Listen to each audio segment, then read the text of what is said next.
안녕하세요, 여러분. 네, 이 기사는 2020년도에 제가 코비드 때 면역력 어떻게 관리하면 되는지 자문을 그때 많이 받았어요. 그래서 그때 기고한 칼럼인데요. 면역력 관리하는 대원칙을 네 가지로 추려서 말씀드렸습니다. 이거 여러분들도 다 아시는 거예요. 삼척동자도 다 아는 건강수칙. 잘 먹고, 푹 자고, 적절히 운동하고, 하루하루를 행복하게 보내면 되는 것이다. 이렇게 하면 여러분들은 건강해질 수밖에 없어요. 건강하게 사실 수밖에 없어요. 자, 그런데 오늘의 주제는 뭐냐면 자는 거예요. 푹 자는 부분. 제가 면역력을 관리해 드리다 보면 수면에 문제가 있는 분들이 상당히 많으세요. 그런 분들은 사실 수면만 개선시켜도 면역력이 정상화되거든요. 그러면 면역력을 정상화시키는, 면역력을 올리는 수면 시간은 몇 시간일까요? 그 질문에 대해서 오늘 답을 드려볼까 합니다. 잠이 왜 중요하냐? 잠은 하우스키핑 시간이에요. 우리가 호텔에 가면은 낮에 메이드가 와서 청소도 해주잖아요. 청소를 해줘야 방이 욕실이 또 깨끗해지고 안 한 것보다 훨씬 낫죠. 우리 몸도 그런 하우스키핑 시간이 필요한데 잠잘 때 그런 일이 일어나요. 그래서 우리 몸에는 자율신경이 교감신경과 부교감신경 이렇게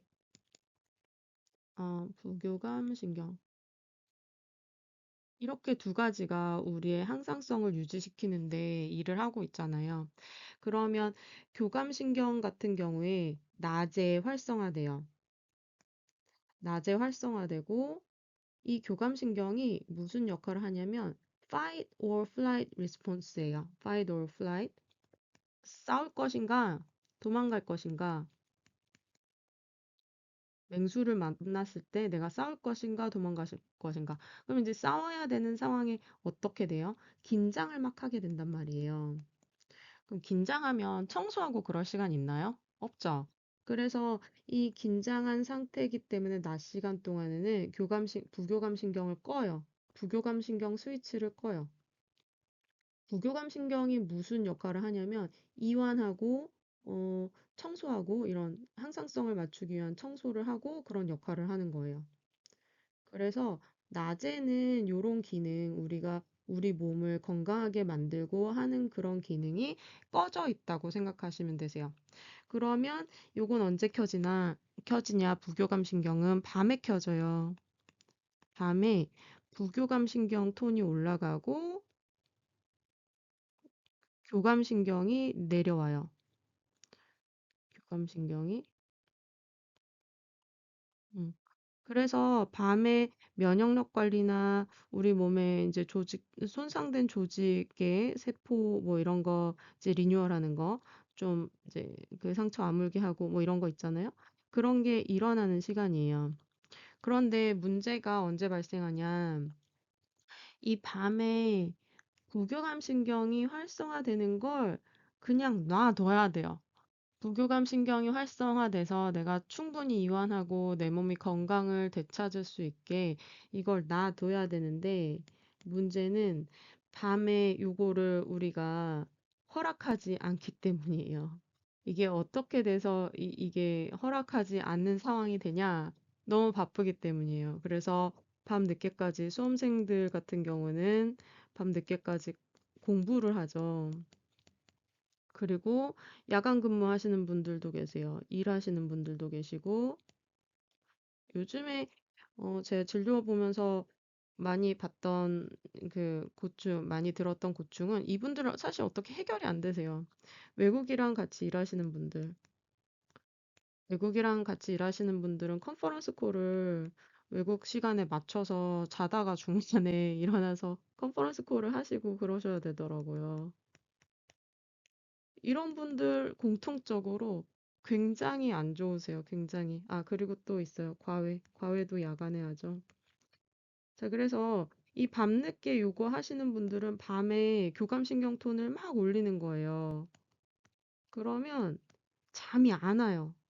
일 딱 끝나고, 아, 이제 자야지? 하고 침대에 들어왔는데 잠이 안 오는 상태가 되는 거예요. 이게 문제입니다. 사실 8시에서 10시 사이 있잖아요. 이때는 잠잘 준비를 해야 돼요. 뭐, 이 교감신경 올리는 그런 활동 제껴두고, 목욕을 한다든지, 마사지를 한다든지, 뭐, 마사지 밖에 나가서 받으려면 힘드니까, 이 시간 좀 늦으니까, 뭐, 집에서 셀프 마사지를 한다든지, 그런 식으로 해가지고, 잠잘 준비, 잠잘 준비 이완이죠. 이완을 해주셔야 됩니다. 근데 이게 안 되기 때문에 잠에 문제가 생기는 거예요. 잠이 불충분하면 무슨 문제가 발생할까요? 이미 여러 연구에서 잠이 부족한 경우에는 여러 가지 건강 위험성이 증가한다고 이야기했어요.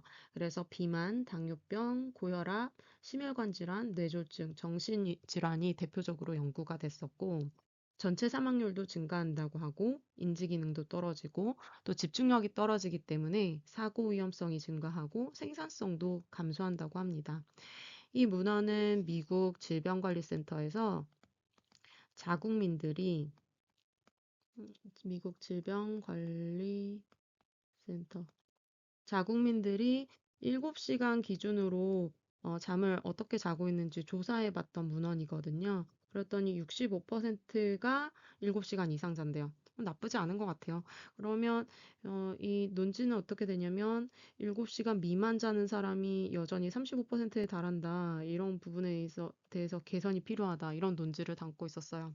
우리나라 사람들은 어떻게 사는지도 궁금하네요. 뒤에 가서 한번 같이 살펴볼게요. 방금 앞에서 살펴드린 문헌에서 7시간 가지고 건강한 잠을 나눴죠? 자, 이거 7시간이라는 거 어디서 왔을까요? 이거를 보여준 연구가 있습니다. 특히 이 연구는 면역력 관련해서 7시간이 필요하다는 걸 얘기해요. 같이 한번 살펴볼게요. 굉장히 재밌는 연구입니다. 감기에 얼마나 잘 걸리는가? 감기에 잘 걸리는 게 수면 시간에 따라서 어떻게 달라지는가를 평가한 연구입니다. 이 연구는 건강한 지원자 164명을 대상으로 했고, 지원자들의 나이는 18살에서 55세였대요. 그리고 어떻게 했냐면, 감기 바이러스 있잖아요. 감기 바이러스. 감기를 일으키는 바이러스가 라이노 바이러스라는 게 있는데요. 여러 가지 바이러스가 있지만 이거를 콧물에서 배양을 해가지고 이 바이러스를 배양을 해서 이 바이러스를 피험자들한테 넣어준 거예요. 이런 연구를 했어요.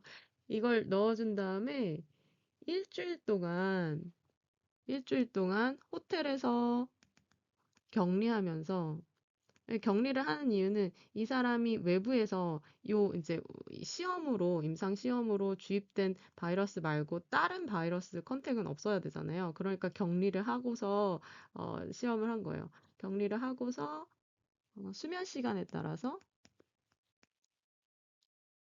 정말 감기에 걸리는지, 감기 바이러스 주입했는데 정말 감기에 걸리는지, 그러면 감기에 걸리는 사람들의 비율은 얼마나 되는지, 그걸 수면 시간에 따라서 조사했다는 거야. 참, 이런 연구를 다 하네요. 여러분들은 이런 연구 있으면 자원하고 싶으세요? 저는 안 하고 싶을 것 같아요. 연구 결과가 굉장히 흥미롭습니다. 자, 밑에 이 수면 시간이에요. 수면 시간이 5시간 미만일 때 감기에 걸린 사람들의 비율이 45%였고요. 수면 시간이 대여섯 시간 5, 6시간일 때는 감기에 걸린 사람의 비율이 30% 정도였고, 6시간에서 7시간일 때는 22% 정도, 그 다음에 7시간 이상 잘 때는 감기 걸린 사람이 17% 정도 되는 것 같아요. 자, 그럼 어떤가요? 감기 걸린 사람의 비율이 5시간 미만에서 7시간 이상이 되면서 절반 이상이 줄었죠. 50% 미만으로 감기 걸린 사람들의 비율이 이렇게 쭉 낮아졌어요. 50%가 절반 이하로 절반이 감소된 거예요. 자, 그러면 면역력 관점에서는 몇 시간? 7시간을 주무셔야 됩니다. 이 답을 얻었죠? 근데 또 궁금해져요. 그러면 7시간 이상 자면은 되는 거구나. 많이 자면 많이 잘수록 좋은 건가? 이런 질문이 또 들어요. 그 부분에 대해서 한번 또 답을 찾아봅시다. 그 답은 바로 한국에서 나온 연구를 통해서 찾아볼 수 있어요. 코리안 멀티센터 캔서 코호트 스터디라는 거에서 수면 시간, 슬립 듀레이션과 모든 원인, 그리고 질병의 특이적인 사망률을 평가해 보았대요. 그랬더니 이 그래프가 모든 원인 사망률을 보여주는 건데요.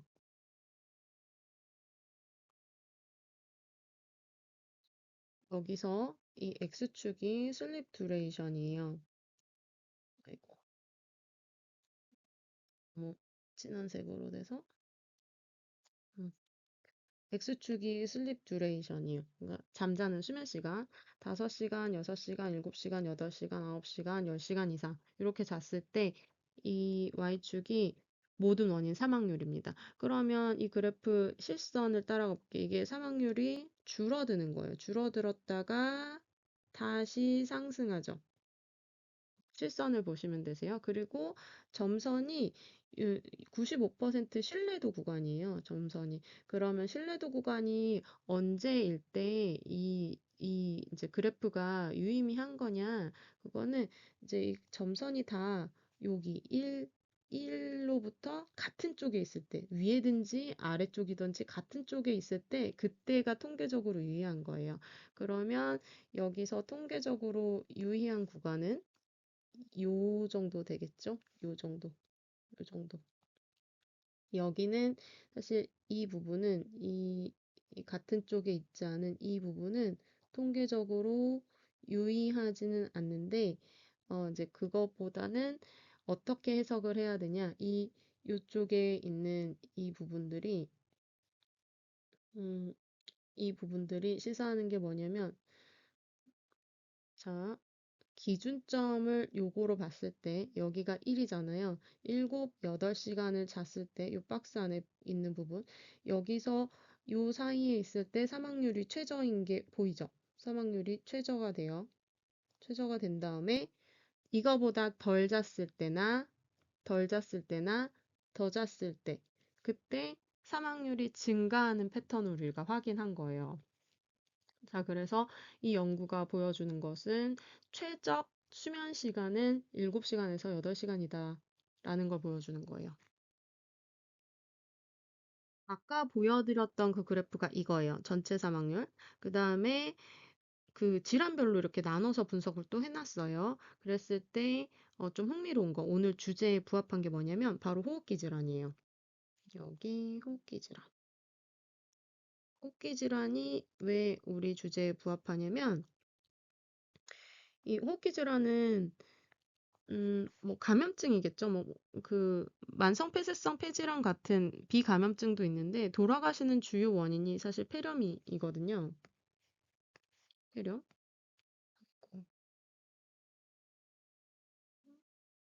폐렴 이 호흡기 질환 사망률 원인이 폐렴이 대부분이다, 다수다라고 그냥 가정을 해봤을 때 요게 감염증이 얼마나 수면 시간에 따라서 잘 생기냐, 그걸 나타낸 그래프라고 우리가 해석을 할 수도 있을 것 같아요. 그래서 보시면은 7시간에서 8시간, 한 8.2시간 정도 되죠. 7시간에서 8.2시간 정도 되는데 이때 사망률이 가장 낮았고 그거보다 넘어가면 사망률이 이거보다 덜 자면 더 자면 덜 잘 때도 더 잘 때도 사망률이 증가하더라. 이런 결론을 낼 수가 있는 거예요. 그러니까 이 그래프를 보더라도 자, 면역력 측면에서는 몇 시간이 필요한 거예요? 면역력 측면에서는 7, 8시간이 필요한 거예요. 그 다음에 분절된 수면에 대해서 알아볼게요. 자다가 깨시는 분들 계세요. 자다 깨거나 업무 보거나 드물지만 이랬을 때 잠을 나눠서 잘 수밖에 없거든요.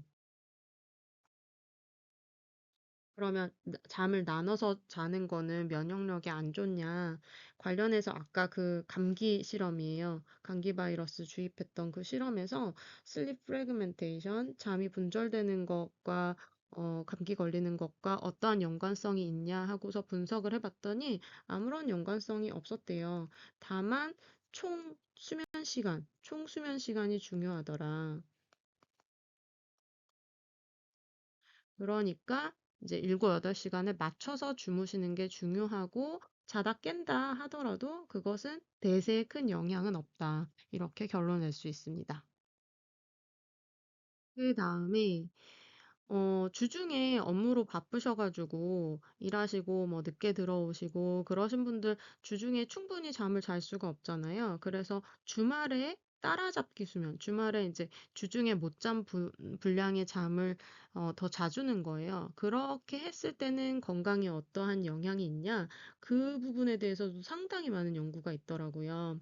한국에서 뭐 2013년도 이럴 때부터 나왔던 연구가 캐치업 슬립, 위크엔드 캐치업 슬립, 주말에 따라잡기를 하면서 잠을 자면 고혈압, 뭐 대사성 질환, 그리고 여러 가지 건강 아웃컴에 긍정적인 영향을 주더라. 이거 제가 일부만 따온 거예요. 훨씬 더 연구가 많아요. 그런 연구가 있었고, 이건 미국에서는 심혈관 질환, 그리고 우울증 이런 것들에도 도움이 되더라. 이런 연구가 있었습니다. 그 다음에 이제 영국 연구인데 영국 연구에서는 이걸 해도 심혈관 질환에 별로 영향이 없더라 하는 이거 네거티브 파인딩이었거든요. 근데 연구를 살펴보면 어떤 주제에 대해서 이렇게 긍정적인 연구 결과가 나온 경우가 있고 부정적인 연구 결과가 나온 경우가 있어요. 근데 이 한 건의 연구가 캐치업 슬립이 별로 효과가 없다고 얘기했다고 해서 이게 효과가 없는 건 아니에요. 그래서 이렇게 나올 때는 전체적인 흐름을 봐야 되고, 연구의 전체적인 흐름을 봐야 되고, 또 뭘 봐야 되냐면 의학적 개연성, 가설이 얼마나 합리적인가. 이 가설은 주말에 따라잡기 수면하는 게 건강에 유익이 될 것이다라는 가설을 세운 거잖아요. 가설이 얼마나 잘 증명되는지를 보는 건데, 대다수의 연구에서 그 가설을 증명했고, 일부 연구에서 그 가설을 하지 못했으면 그 연구를 증명하지 못한 연구가 뭐 이제 연구 집단이 조금 특이했다거나 작았다거나 그런 이유가 있을 수 있겠죠. 네. 그래서 주말에 따라잡기 수면을 하는 것도 도움이 될 수 있다. 이렇게 알고 넘어가시면 되세요. 지금까지 총 수면 시간이 중요하다는 걸 알 수 있었죠? 총 수면 시간이 면역력에 중요해요. 하루에 7시간에서 8시간을 자야 되고, 그리고 주중에 못 잔다면 주말에 잠 보충을 하셔야 되세요. 잠 보충. 한 가지 더 한다면, 내가 면역력을 위해서 한 가지 더 한다면 조금 일찍 자고, 그리고 규칙적인 수면 습관을 갖는 거예요. 그게 중요하다는 걸 보여준 연구도 있었어요. 이 연구에서는 슬립 타이밍, 슬립 컨시스턴시, 몇 시에 자고, 일찍 자는 거냐, 일찍 자는 늦게 자냐, 뭐, 얼마나 규칙적으로 잠을 자냐, 그게 건강과 어떤 연관성이 있는지를 분석을 해봤더니, 늦게 자는 거, 그리고 수면 습관의 변동성이 많은 거, 이게 건강에 좋지 않다. 이런 결론을 냈어요. 그러니까 면역력을 좀 더 케어하시고 싶으시면 총 수면 시간 지켜주시고, 주말에 잠 모자르면 주말에 보충하시고, 그리고 가급적이면 일찍 잠자리에 드시고, 규칙적인 수면 습관을 갖는 게 중요해요. 자, 지금까지 연구는 성인에 관한 거죠. 성인은 7, 8시간 주무셔야 되시고, 우리 아이들은 얼마나 자야 될까요? 이 자료도 미국 질병관리청에서 온 거예요. 아이들은 학동기, 10대죠. 13살에서 18살까지는 8시간에서 10시간 자주는 게 좋겠다라고 했고, 학동기, 초등학교 다니는 그런 나이 6살에서 6살에서 12살까지는 9시간에서 12시간 자는 게 좋겠다. 그 다음에 프리스쿨, 유치원 다닐 나이 3살에서 5살까지는 10시간에서 13시간, 토들러 한두 살까지는 11시간에서 14시간 인펀트, 유아, 1살 되기 전까지는 12시간에서 16시간, 3개월까지, 아주 신생아 3개월까지는 14시간에서 17시간 자야 된다고 합니다. 우리나라 사람들이 잠을 어떻게 자고 있는지에 대한 데이터도 있더라고요. 근데 물론 제 기대한 것과 다르게 7시간 미만 자는 사람들의 비율은 어떻게 되는지 이런 데이터는 못 찾았고 평균 수면 시간으로 계산을 해서 다른 나라들과 비교를 했어요. 그랬더니 우리나라 사람들의 평균 수면 시간, 이 기사가 2023년에 나온 거거든요. 2023년 기준으로 봤을 때 하루 평균 한국인 수면 시간은 7시간 41분, 그다음에 OECD 평균은 8시간 22분 이렇게 된대요. 그래서 우리나라 사람들이 훨씬 적게 주무신다고 이 수면 건강 인식 개선이 필요하다고 국회 토론회도 가졌나 봐요, 작년에. 그래서 문헌 자료를 조금 더 찾아봤더니 이런 국내 연구가 나오더라고요. 다른 국가들이랑 비교했을 때 한국이 여기 있어요. 수면 시간 남자, 여자. 이렇게 봤더니 진짜 다른 나라에 비해서 현저하게 적게 자죠. 우리나라 사람들. 그리고 이게 2023년에 나온 한 연구에 따르면 이게 개선된 거라네요. 2000, 그 전에는 훨씬 더 못 잤대요. 여기 보시면 15년 동안. 2004년에는 411분을 잤는데 2019년에는 435분을 자는 거라고 이렇게 된 이유를 분석을 했더니 토요일 근무를 안 해서 그런 거라고. 지금 이게 개선된 상태라는 거예요. 개선됐는데도 다른 나라에 훨씬 못 미치는 수준인 거죠. 우리나라 사람들이 왜 이렇게 잠을 적게 잘까요? 그 이유는 우리의 문화에 있다고 생각합니다. 우리나라 사람들은 기본적으로 너무 근면성실해요. 근면성실한 문화의 바탕을 두고 있어요. 이걸 잘 보여주는 말이 우리가 사당오락이란 말이 있죠. 사당오락. 4시간 자면서 공부하면 대학교에 가고 5시간 자면서 공부하면 대학에 못 간다. 제가 학교 다닐 때만 해도, 제가 중고등학교 다닐 때만 해도 이 말 진짜 많이 썼어요. 요즘에는 잘 안 쓰지만. 자, 그래서 저는 면역력 관리를 해드리는 의사잖아요. 저는 그래요. 저는 어떻게 생각하냐면 우리가 이제 이 사당오락의 관념, 이 사당오락의 문화를 버릴 때가 되지 않았나. 왜 버려야 하냐고요? 왜 근면성실을 버려야 하냐? 왜냐면 이렇게 근면성실한 건 좋죠. 근데 이게 투머치인 거예요. 너무 과도해요. 과해요. 너무 과하면 건강을 잃어요. 건강 잃으면 다 소용없어요. 그냥 건강하고 행복하게 사는 게 더 중요하지 무엇을 더 성취 어느 정도 해야 되겠죠. 어느 정도는 해야 되는데 너무 과도하게 무언가를 성취하려고 하다가 건강을 잃습니다. 그리고 실제로 그런 분들 정말 많이 뵙거든요. 암 진단되시고 치료받고 나서 오신 분들, 면역력 관리하시러 오신 분들 얘기 다 들어보면 굉장히 다 과로하셨어요. 그래서 저는 이 근면성실하고자 하는 요게 굉장히 훌륭한 가치이긴 한데 이걸 내가 너무 많이 가지고 있다면 조금 버리고 잠 자는데 좀 더 포인트를 잠을 잘 자는데 어떤 중요성을 조금 더 부과해 주시면 어, 좀 더 면역력이 건강해지고 면역력도 좋아지고 건강한 삶을 살 수 있지 않을까 이렇게 제안 드려 봅니다. 네, 오늘 영상도 시청해 주셔서 감사합니다. 건강한 생활 방식이었습니다.